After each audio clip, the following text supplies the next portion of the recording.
Welcome to the latest Watercolors Aquarium Gallery video brought to you from the Aquarium Rush Studios in downtown Grand Rapids, Michigan.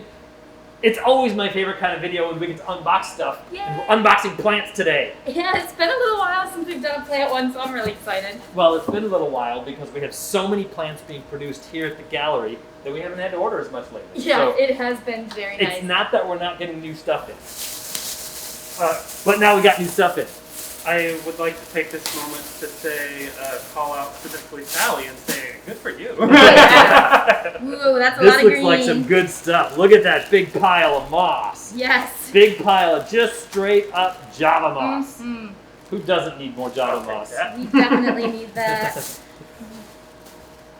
Ooh, what do we have here? I'm sorry, I have to keep my hands to myself. It's hard not to dig through and like touch everything already. You can touch it. You can touch it. Look at these I don't wanna cute go little ahead. plants. This is Anubias Nana Petite. They are very petite. Adorable. I do know a few Teeny people that little are looking plants. for that. Yeah, those are so good. Yes, it can be hard to find the truly tiny ones. These have such small leaves. Very, very easy plants. So cute. Just a teeny little version of Anubias. I love it. And these are, speaking of little versions, Yes. rosette swords. I think one of these might have to go in one of our new betta displays. Yes. Mhm. They are be Gorgeous. perfect for those little cubes. I think these might be my favorite species of sword, just because every other species just gets so gigantic. Yes, the mini one. I think they get like 6 inches at the most. I think it's 7. Yeah. But basically, we're in the same ballpark They're here. Yeah, adorable. versus 18 inches of most swords. Speaking of big swords, here's a red melon sword. Look at the red on the bottom of those leaves. Those look good. These are going to be one of the big swords. Mm-hmm. Looks really nice. That's why it can be so tricky to buy something in the store. Those look bigger than these. These will get much bigger. Much bigger. You I know, love the sometimes color. there's junk, and sometimes there's junkin'. Oh. This is Junkin' Reppins, a really nice, almost feathery, very cool plant. It's like grass with more grass on the ends. I was gonna say, it almost looks like palm fronds. Yeah, A little bit. kind of. Classic Amazon swords, right? I Yep. didn't even look. Yes, Amazon swords. Look at the size of that. Beautiful. Way too And- big for Charles, but the rest of us can handle it. That one already has a baby on it too. That. Very nice. Oh, a little Yeah. flower stalk coming up too. I really love the pattern of veins that swords have in their leaves, though. Yeah. Very classic. You know I'm going to do my joke, right? Maybe I shouldn't got have sick of my ordered joke them. yet? So this is one of my all-time favorite crypts, although I say that about lots of crypts because I happen to love crypts. But this one, I love the crinkly leaves on Crypt Balance. Hard to remember that name, isn't it? Just think Canadian gymnast, Balance, eh? Ooh. I love the texture of this plant. Yes. Paired with Valsinaria, it kind of adds just a beautiful texture difference in So- those plants. Nice big tall background. I'm a big crypt guy.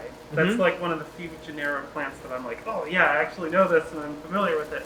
Crypt Balance I really love, A, because it's native, so a lot of my bettas. Oh yes, yep. And yep. B, I think that Crypt Balance is a good sub-in for people who want to work with like crinums or either can't find it or want something a little less touchy. Not to say that they're hard to plant, but they're definitely not as easy as a crypt. That's Yeah. true. It's That's more a good like point. an apology eaten without the drama. I like that. This is Dwarf Sagittaria. Good. Probably one of the Nice group of Dwarf Sag. most popular plants here in the gallery and with our customers as I'm pointing at our dwarf sag field behind us here. Yes. Yeah, great ground cover for low-tech tanks is hard to find, and this is a good one. I think dwarf sag is the best sub-in for if you want to look similar to a carpeting without anywhere near as much work. Yeah. Agreed. Wow! Look at the size of Those these Java are ferns. stunning. Whoa! I don't think those are Java ferns. I think those are Bulbitis. Those are Bulbitis, broadleaf Bulbitis. Wow. I've never seen them this big. Yeah, so, those are great. I but- just assumed Java fern. Yeah. Are Those they look like epiphytic then? terrestrial ferns. Yeah, They are epiphytic, yeah. Huh. That's how cool they are. Nice. Before you get too excited, this is the African one. I know. But I'm more just marveling at I'm the. just teasing you. One of the things I really enjoy about plants is just the patterns that the growth of like the little. I'm suddenly blanking. The The xylem veins? and phloem, like those veins. Oh yeah, the I vein really, combination is very cool. I really love the patterns different plants have for that. This is Anubias afzeli. Those are big. They look really good. Nice pointy leaf Anubias. Got a little bit of color in the stems. Yeah, big red Yeah. stems. Much safer to handle than the lanceolatas. Oh, this is one of my favorite Anubias. This is like, Anubias, you can have a favorite in each category. This is my favorite pointy, long leaf Anubias. I like it. And you can find I the thought just. Fraser Eye was your favorite pointy one. I like Or is that your other favorite point? Your other favorite? I like Afzeli because the leaves are a little bit smaller. Smell. Is that aromatica? Mm. This is Limnophilia aromatica. Really nice stem plant. And yes, it does. It is fragrant. Ooh, look at the flowers on that. Oh yeah, that probably Aw. helps too. Yeah. Beautiful, little Very purples. nice. I'm gonna hold that up to the camera. Ta-da! The camera's higher than I thought it was. Those are very cool. Excellent stem plant. Ooh, Aponogetans. I love Aponogetans, even though they're dramatic.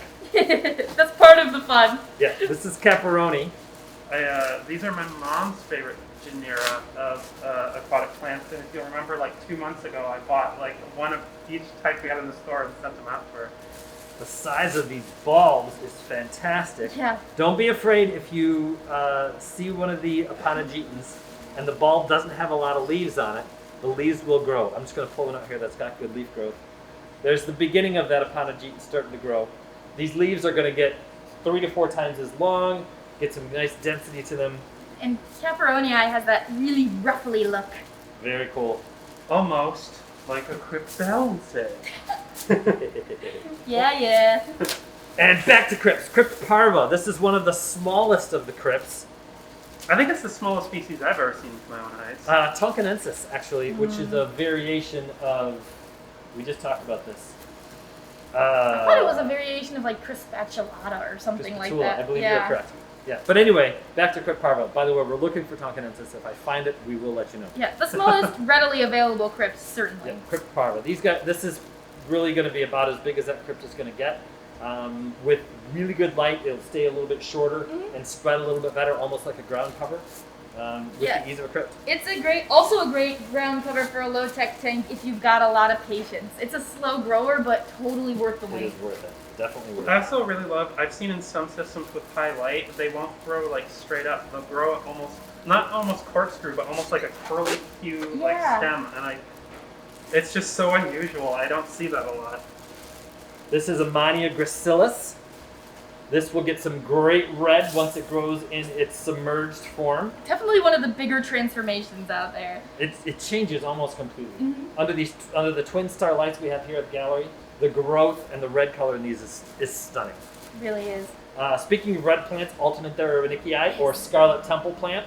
Again, under those twin star lights, that deep, rich magenta color. So beautiful. You can start to see on the bottom of the leaves, they're getting that really good pinky color.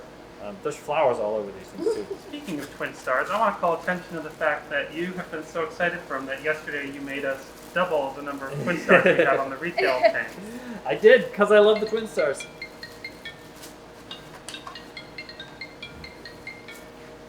Watercolors Aquarium Services. And we're back. Wait, remember we were talking about your favorite pointy Anubias? And I mentioned Fraser Eye? Yeah, we got those too. I mean, you knew that because you did the order. I But completely forgot. But this is a great opportunity to sort of illustrate the difference because the Afzeli leaves are a little bit narrower and it won't get as tall. These are pretty much the tallest ones I've seen. So at least I don't think it will get as tall. But Yeah. just a little bit narrower, a little bit darker. and redder. Mm-hmm. The Afzeli will have a little bit of redness in the stem. The Fraser Eye is going to stay pretty much solid green. Nice. Anubias Nana Golden. These are pretty cool. Yeah, they definitely don't look gold to me, but they definitely have a yellower tone than the other Anubias, Yeah. which makes them almost like a lime green, Yeah. which is beautiful. I concur. One of my favorite shades of green, by the way. It's really lovely. Yep, very nice, excellent. That's just one of the new standard nanas, so it's not going to get too big. Yeah. Another Amania for Charles to look at so There he you can go. compare. Amania senegalensis. Again, it's going to be another one of the good red plants, a little more of a rounder leaf. Yeah, this one needs a little bit more light than Gracilis, but they're both pretty hardy, or at least have been for us. Yeah. Especially under twin stars. Those Alright. twin stars are amazing. We're really hyped up about adding them to the retail tanks, if you can't tell. A lot of actually my interest in the plants has been seeing them grow under that new light. Yeah. I'm not gonna lie. A lot of the growth we had on some other lines we tried just was nowhere near as impressive. I agree. And even the lack of algae. But we're talking about unboxing plants here. This is Ludwigia needle leaf, and this is the immersed growth form of this plant. It's going to have needly leaves, Yeah. and it's going to have the classic reddish that Anubias gets. That would be, I guess. That's what I said, Ludwigia, right? Yes. Beautiful. Yeah, a great pinkish color too. Wow, speaking of some giant plants, Wow. look at these. Look at this pennywort. I didn't This know is those Brazilian leaves pennywort. got that big. Those are great. Gives you that lily pad look without being a lily. Yeah, and it ends up with almost like this. You take this really serious aquascape, Mhm. and you add some of this to it, and it almost makes that serious aquascape look a little whimsical. Yeah.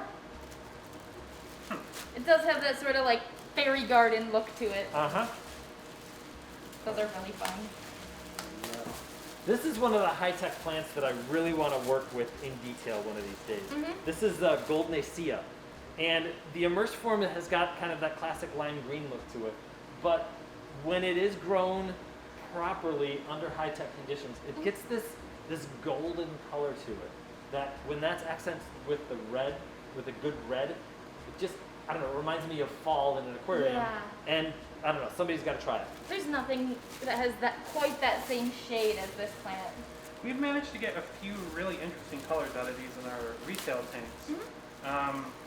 I'll be honest, I don't get that excited about red plants most of the time. I know. Just because I think it's a little overdone, but I have never stopped being fascinated with the color that these will throw. Right. This is some moss. This is Physidens. Oh, I'm so glad we got it. Physidens nubilis. The Physidens Oh, that is mosses a are cool-looking so moss. different. That Oh. feathery texture of them, Yeah. oh, especially when it just coats over a piece of driftwood. Mm-hmm. So fluffy and really, really beautiful. We need to make sure our plant propagation person gets her hands on some of those. Sure. So in other words, you better come in and get them quick, because Sally's going to take them. Is there a common name for these, or are these just Physidens? Physidens, I think they're the phoenix mosses. Is that the common name for those? I don't know. Like there is one, I just don't. It doesn't go by that as often. I like scientific names, so I don't know. I'm being a snob. Welcome to my life. Speaking of snobby, how about a bunch of hornwort? You know what? Out of anything in this box, this is what we've gotten the most requests for. So we ordered a ton of it. This is the, I want live plants in my tank so I can breed fish. Boom. Yes. And that's a pile of it. I want a plant that I can root, or maybe not root, and I want a plant that will XYZ. Just chuck it in there. It'll grow. Right. Hornwort is amazing. Yep. Awesome. Fantastic. Great batch of plants. Nice job, Amy, as usual. Thank you. Be sure to subscribe to see more videos like this. Give us a like too if you enjoyed watching it. Leave us a comment. Let us know what we should get in next time. And be sure to follow us on Facebook and Instagram. That's where we post a lot of our updates as well. Then you can be the first to know. Exactly. Well, thanks a lot for watching. Let's have lots of fun and keep those hands wet. Nice job, team. Cool.